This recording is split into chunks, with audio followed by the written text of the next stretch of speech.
Hello guys, welcome back to Rajputni की life में आपका स्वागत है। आप लोग कैसे हैं? मैं भी ठीक हूँ। तो आज सुबह उठते ही सबसे पहले आज का मॉर्निंग व्यू ये है। ट्रेन जा रही है। ये मेरी सिस्टर के घर के ठीक सामने का व्यू है। बहुत ही फ्रेश फील हो रहा था गाइस। तो आज का व्लॉग हम इसी प्यारे व्यू के साथ स्टार्ट करते हैं।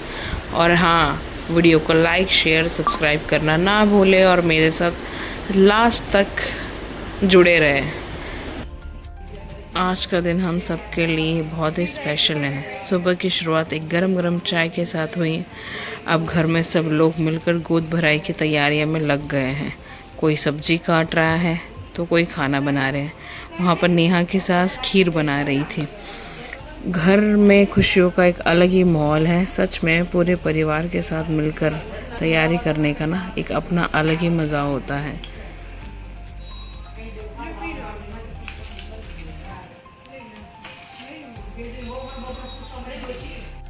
दोस्तों, यहाँ पर भी गोद भराई का ही तैयारियाँ चल रही हैं।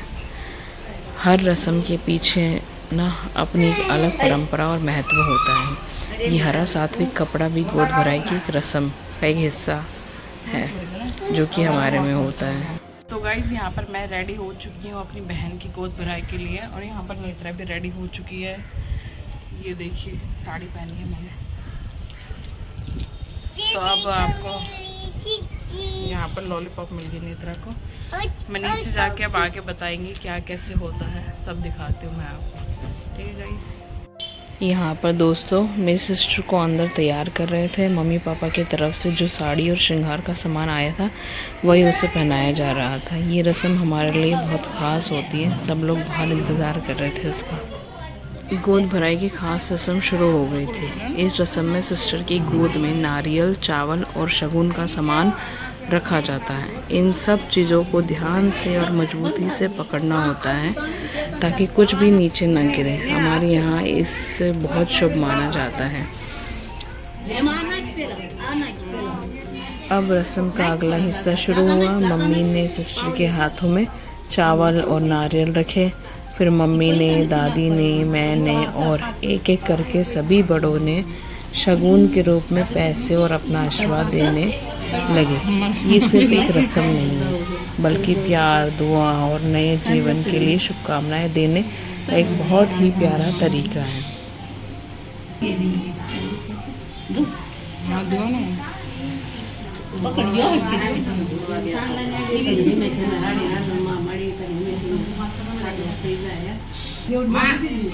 यहाँ एक छोटा सा फनी मोमेंट भी हो गया। हमारे पास ना छुट्टे पैसे नहीं थे तो दादी ने 200 का नोट दे दिया और 100 वापस मांग ले। ये देखकर सब लोग हंसने लगे। कह रहे कि क्या कर रहे हैं ये लोग। और जब मेरी बारी रस्म करने की आई, सच बताऊं तो मुझे बिल्कुल भी नहीं पता था क्या करना है। मैं बार बार ना मम्मी से पूछ रही थी कि अब क्या करना है, अब क्या करना है। जैसे तैसे मैंने भी रस्म पूरी की और सब लोग मेरी हालत देखकर हंसने लगे। अरे यार, किया ही नहीं है कभी। फर्स्ट टाइम तो मैं गई थी। ये पहली बारी मैंने अपनी कोई मतलब गोद भराई अटेंड पहले की थी बट इतनी समझ नहीं थी। बट अब शादी के बाद ये फर्स्ट टाइम मैंने अपने सिस्टर की गोद भराई अटेंड की। उससे पहले हुई थी दूसरी सिस्टर की भी, पर मैं नहीं थी वहाँ पर।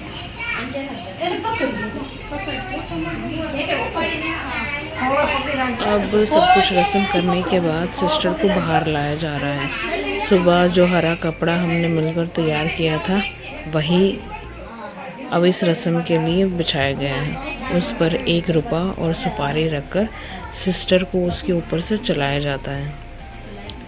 ऐसे ही छोटी छोटी रस्म मिलकर गोद भराई को और भी खास बना देता है। ये देखिए, ये उसकी जेठानी बिछा रही है। अभी उसके ऊपर चल चल के धीरे धीरे आएंगे और उसे पकड़ना भी पड़ता है ना ताकि गिरे ना वो, क्योंकि उस पे पैर रखने के बाद ना बैलेंस बिगड़ने लग जाता है, अनबैलेंस हो जाते हैं, तो इसलिए पकड़ के लेकर आते हैं।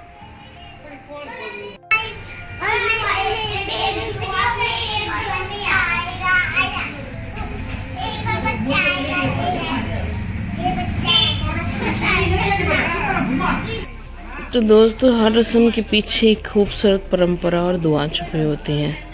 अब इस रस्म के बाद मेरी सिस्टर की गोद में जो नारियल, चावल और शगुन का सामान रखा गया था ना मेरी मम्मी ने, उसे ना रस्म के हिसाब से जिसका सुहाग सलामत और बच्चे स्वस्थ हो उसे दे देते हैं। तो मेरी सिस्टर की जेठानी को दिया गया ताकि घर में सुख समृद्धि और खुशियाँ बनी रहे उनके। अब हुई सबसे क्यूट रस्म, क्योंकि इसमें मेरा वेदू है। तो ये रस्म ना देवर करता है। मेरी सिस्टर के हाथ से नारियल लिया गया और उसकी जगह मेरी ही जान, मेरा वेदू, उसकी गोद में दे दिया।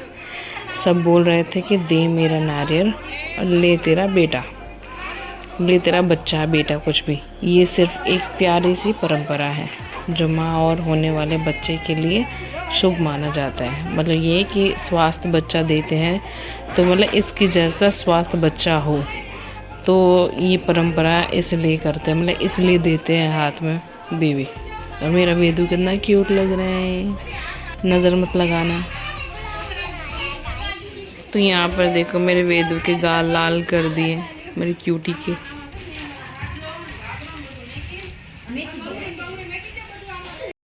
तो यहाँ पर आए खाने की बारी। भाई साहब इतनी खतरनाक भूख लग रही थी ना सच में, सुबह से, मतलब नाश्ता करने के बाद बहुत तेज़ भूख लग रही थी।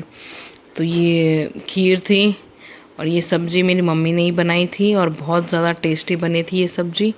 वहाँ के सभी लोग ना तारीफ़ कर रहे थे कि बहुत टेस्टी सब्ज़ी बनी है। मतलब मेरी बहन को भी ना चिढ़ा रहे थे कि तू भी सीख ऐसी सब्ज़ी बनाना टेस्टी। यहाँ पर देखो मैंने खाना फिनिश कर चुकी हूँ, मतलब सब्जी फिनिश कर दी थी, भूख लगी थी बहुत ज़्यादा। और ये खीर खा रहे हैं हम।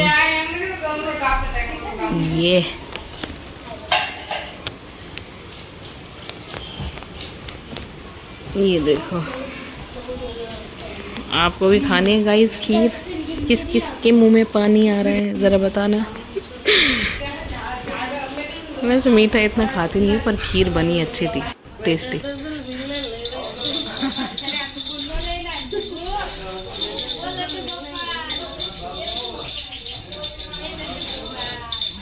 तो दोस्तों खाना वाना खाने के बाद अब तैयार हो गए थे, हमें निकलना था उसी टाइम पे, क्योंकि घर पे आने के बाद एक और फंक्शन मतलब है, तो इस चक्कर में हमें निकलना पड़ा उसी टाइम पे खाना वाना खा के। तो हमारा विदाई का टाइम आ गया।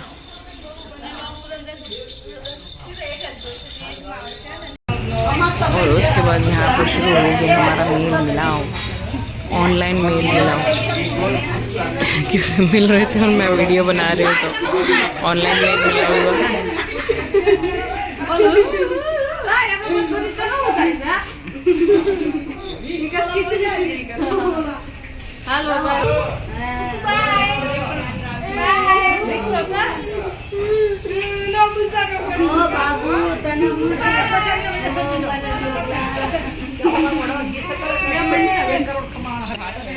हमारे भी तो ऑनलाइन मिला बताए।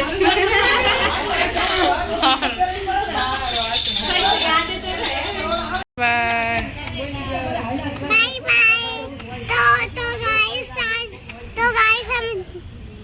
तो गाइस हम जा रहे हैं फिर से। आज हमने पूरा कर चुका है, तो हम फिर से जाएंगे। और फिर आ गया वो पल जिसका डर शायद हर बहन और हर परिवार, हर माँ बाप को होता है। रस्म ख़त्म होने के बाद हमें निकलना था, तो हम जैसे ही निकलने लग गए तब तक सिस्टर रोने लगी, बहन रोने लगी। तो ये मेरा वेदू है, वो भी रोना स्टार्ट हो गया, उसको देखकर वो भी रोने लगे। और ये चुप ही नहीं हो रही थी, तो उसको देखकर मम्मी भी इमोशनल हो गई, और मतलब सभी इमोशनल हो गए, दादी भी इमोशनल हो गई, उसकी सास भी, सब भी, जेठानी भी।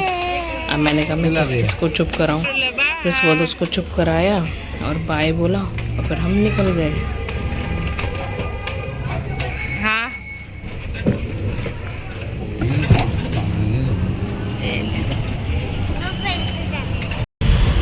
तो नहीं तरह हम बैठ चुके कार में और निकल गए। थोड़ा फर्क लो ना, ले लो आप। दिल्ली में घुसते ही खतरनाक तूफान।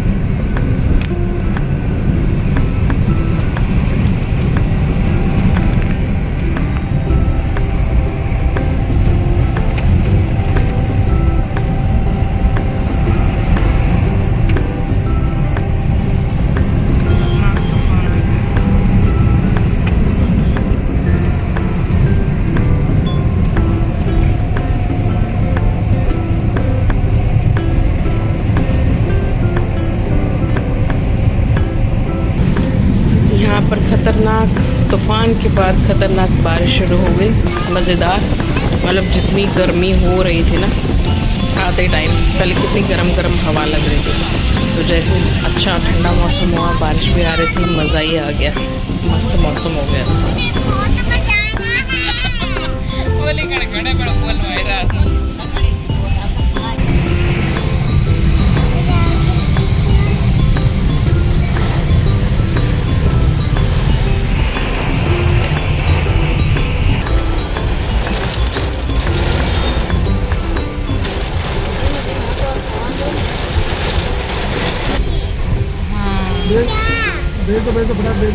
ओके मैं बारिश में नहाऊंगी घर जाकर।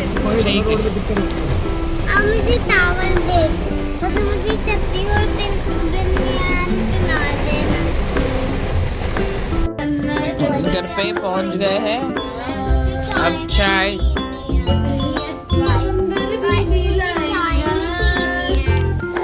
मेरा मुन्ना जब जवां हो जाएगा, इतनी अच्छी बीवी लेकर आएगा, और माता पिता को डंडा लेके भगाएगा। घर से भगाएगा। एक और बार, एक और बार। ऐसे भगाएगा माता पिता को। एक और बार। हाँ, एक बारी और नहीं, जवां हो जाएगा, कितनी सुंदर बीवी लेकर आएगा, और डंडा लेके घर से माता पिता को भगाएगा।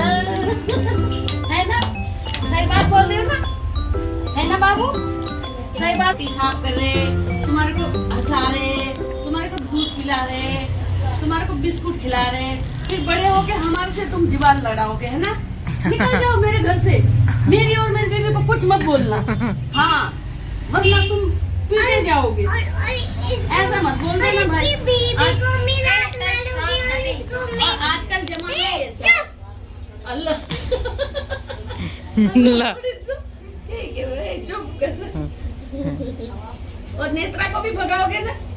और सीता मैं रात में कर इसकी बीबी को और इसको तुम्हारा भगा बोलती हूँ, मेरा मुन्ना जब जवां हो जाएगा। बाहर निकालेगा तो मेरा इसको और इसके बच्चे को बाहर निकालूंगी, अल्लाह बाहर निकालूंगी, बाहर निकालूंगी, ठीक है, सुनिए रात मार कर लगाऊंगी और तुम दोनों के अंदर घुसा दूंगी। कस लात मार कर इन दोनों को भगाऊंगी और मम्मी पापा को अंदर घुसाऊंगी। मेरा मुन्ना जब जवां हो जाएगा, इतनी अच्छी सुंदर। वर्ल्ड कप की रानी है। हाँ, और पापा और मम्मी की सियानी है ना नेत्रा। होगा नानी क्या बोल रही, नेत्रा जैसी बेटी सबको मिले है, इतना तंग करती है नेत्रा।